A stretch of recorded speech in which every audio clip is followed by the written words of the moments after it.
Hi കൂട്ടുകാരെ, ഇന്ന് ഇസ്രായേലിൽ ഷവ്വോത്ത് അല്ലെങ്കിൽ പെന്തക്കോസ്ത് പെരുന്നാളാണ് കേട്ടോ.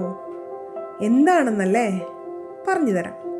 ഇസ്രായേൽ ഈജിപ്തിൽ പെസഹ ആചരിച്ച ശേഷം മരുഭൂമിയിലൂടെ പ്രയാണം ചെയ്ത് 50-ാം ദിവസം സീനായ് പർവ്വതത്തിൽ വച്ച് ദൈവിക പ്രമാണങ്ങൾ അടങ്ങിയ തോറ കിട്ടിയതിൻ്റെ ഓർമ്മയ്ക്കായിട്ടാണ് ഷവ്വോത്ത് അല്ലെങ്കിൽ പെന്തക്കോസ്ത് പെരുന്നാൾ ആചരിക്കുന്നത്. ഈ ദിവസം സിനഗോഗിൽ രൂത്തിന്റെ പുസ്തകം വായിക്കുന്നുണ്ട്. ഈ പെരുന്നാളിന്റെ ഭാഗമായി യഹൂദ വീടുകളിൽ നടക്കുന്ന ചില ആചാരങ്ങളുണ്ട് കേട്ടോ. പൂക്കളും ചെടികളും കൊണ്ട് അലങ്കരിക്കുക, രാത്രി മുഴുവനും മതഗ്രന്ഥമായ തോറ പഠിക്കുക, പാലുൽപ്പന്നങ്ങൾ ധാരാളമായി കഴിക്കുക, പ്രത്യേകിച്ച് ചീസ് കേക്ക്. അതിൻ്റെ ഭാഗമായി ഞാനും ചീസ് കേക്ക് ഒന്ന് ട്രൈ ചെയ്തു കേട്ടോ. ശരിയാകുമെന്ന് വിചാരിച്ചില്ല, എന്നാലും അടിപൊളിയായി കേട്ടോ.